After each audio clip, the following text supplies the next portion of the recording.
Hello, my name is Emily Rock, and I'm Curator of Exhibitions at the Oshkosh Public Museum. I'm talking with Kim Crowley, who is our 2024 Featured Contemporary Native American Artist. Hi, Kim. Thanks for talking with me today about your art. Glad to be here.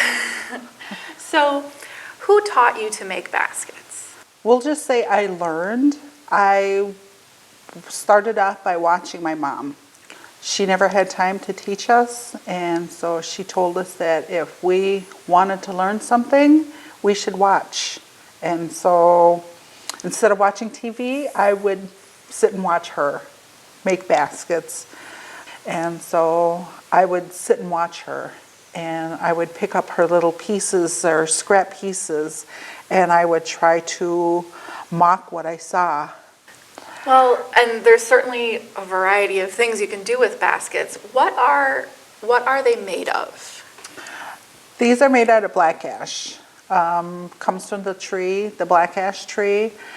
So you've got this big long 4-foot, 5-foot log, and what we do is we pound on the log, and it releases these rings, the ears rings. Mm-hmm. And so what we do is we take those strips and we pull them apart.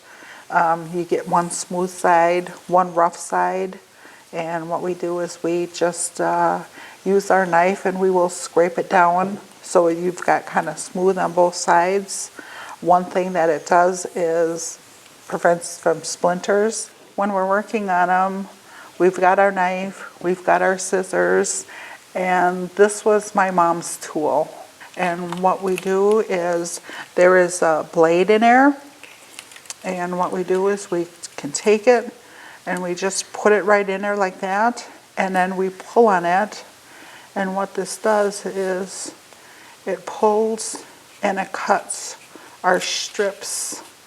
So when we're pulling and we're pulling it through there, it's going to make one nice even. Oh, nice. And then it'll be ready to put on. So it made it a lot easier for them to put the baskets together. Well, it sounds like it really is a family tradition for you. You have been teaching your grandchildren how to make baskets as well.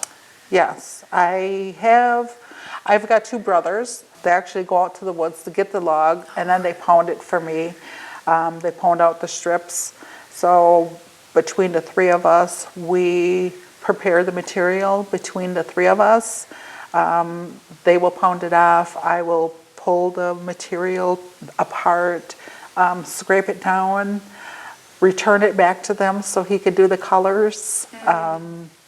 And then when it comes to putting the baskets together, we all have our different types of baskets we do. Okay. Sid Jr., he makes the miniature ones. My brother Bill, he makes like the small, medium-sized baskets. I am teaching my 2 granddaughters, Brooklyn and Ariel, and they make like little small beginner baskets, I call them. So it's pretty much a family thing. Yeah. What we learned from our parents, we are doing ourselves, teaching to the grandchildren.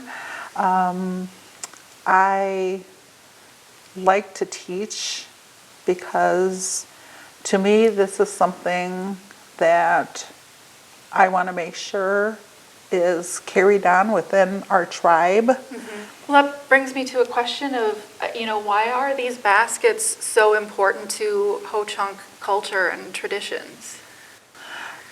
This was our livelihood.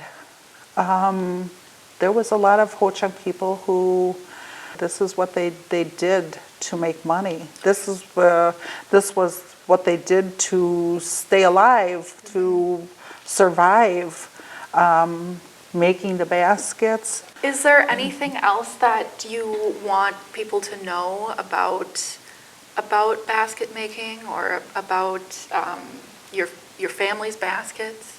Well, besides the emerald ash borer that is affecting all the trees, I actually kills the tree, Yeah.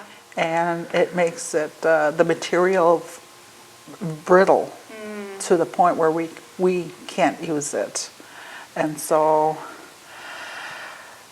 just trying to find fresh logs, fresh Yeah. material. I think practically the whole state of Wisconsin has been really affected by it all.